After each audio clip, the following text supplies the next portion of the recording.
आश्चर्य वाटतंय की कालच्या या प्रसंगात दोन्ही मुख्यमंत्री उपमुख्यमंत्री कुठे होते। विशेषतः एकनाथ शिंदे हे नव्या मुंबईमध्ये गुलाल उधळायला जरांगे पाटलांच्या सोबत होते, पण काल ते कुठे दिसले नाहीत। याचं कारण काय? संपूर्ण श्रेय जे आहे हे देवेंद्र फडणवीस यांचंच आहे। अजित पवार आणि त्यांचे लोक हे काल कुठे होते? ते त्या आनंद सोहळ्यामध्ये का सहभागी झाले नाहीत?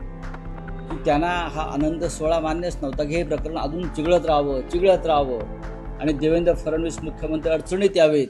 देवेंद्र फडणवीस यांच्या संयमाचं कौतुक सुद्धा करेल की स्वतः नेत्यांनी आंदोलकाच्या फडणवीस यांच्यावर जी टीका केली, ज्या जहरी भाषेत टीका केली, तरीही राज्याचे मुख्यमंत्री म्हणून त्यांनी अजिबात संयम सोडला नाही, हे कौतुकास्पद आहे। पण त्याच वेळेला भारतीय जनता पक्षाचे बाहेरून आलेले नेते त्यांनी ज्या प्रकारे जरांगे पाटील आणि त्यांच्या लोकांविषयी भाषा वापरली, ती भाषा समर्थनीय आणि नंतर लगेच त्याचं श्रेय घ्यायला तयार आहेत। लगेच श्रेय घ्यायला तुम्ही तयार आहात, पण नक्की तुम्ही कोण आहात? तुमची भूमिका काय ते सांगा। राऊतसाहेब, उपोषणाआधी 2 महिने जरांगे पाटील यांनी आपल्या मागण्या सरकारपुढे मांडल्या होत्या। उपोषणासंदर्भातली माहिती देऊन पूर्वकल्पना दिली होती। तुम्हाला असं वाटतं का की जो काल अध्यादेश निघाला, ज्या मागण्या मान्य झाल्या, या जर पूर्वीच मान्य झाल्या असत्या, होऊ शकल्या असत्या, उपोषण आणि 5 दिवस मला करण्याची गरज। मला आश्चर्य वाटतंय की कालच्या या प्रसंगात दोन्ही उपमुख्यमंत्री कुठे होते? जे जरांगे पाटील ज्या समाजासाठी लढत होते त्या समाजाचेच ते नेते आहेत ना, उपमुख्यमंत्री आहेत।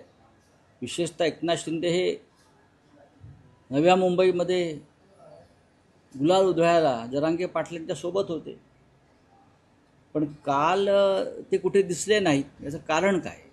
यालाच एक ऍड करून सांगतो की काल जरांगे पाटलांची इच्छा होती की मुख्यमंत्री उपमुख्यमंत्र्यांनी त्यांचं उपोषण सोडण्यासाठी व्यासपीठावर यावं, पण त्यावेळेस ते मान्य झालं नाही, कारण प्रत्येक नेता हा वेगवेगळ्या ठिकाणी होता असं सांगण्यात नाही।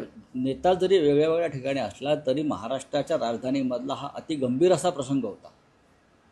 अशा वेळेला महाराष्ट्राच्या राजधानीत सगळ्यांनी राहणं गरजेचं होतं।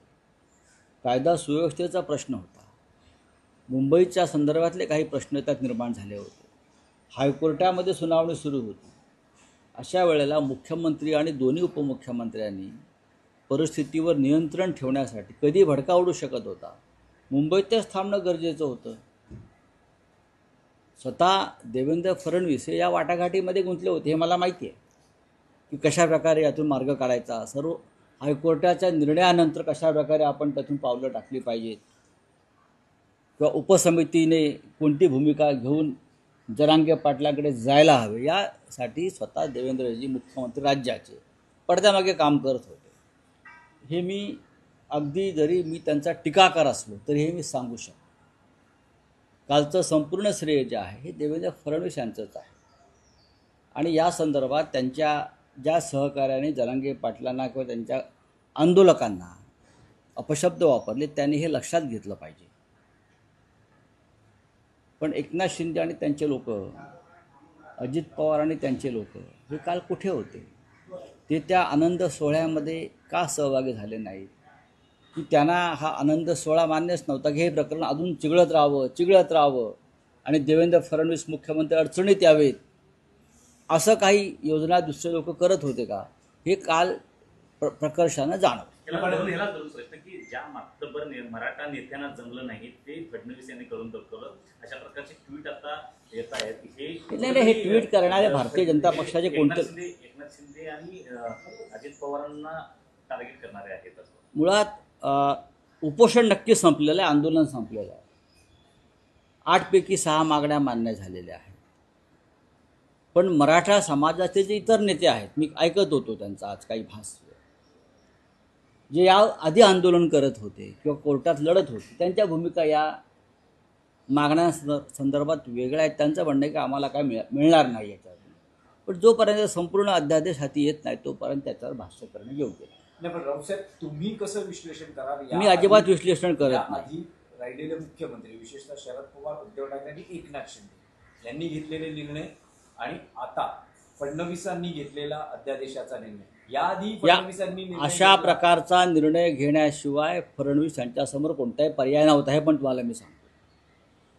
हायकोर्टानं दिलेल्या आदेशानंतर आंदोलनाची कोंडी फोडण्यासाठी काल जे निर्णय घेतले ते निर्णय त्यांना घ्यावेच लागले असते. म्हणजे न्यायालयाचा दबाव होता, त्यामुळे सरकारला या न्यायालयाचा मान्य करावं दबाव लागलं. न्यायालयाचा या पद्धतीने न्यायालय फटकारत होतं.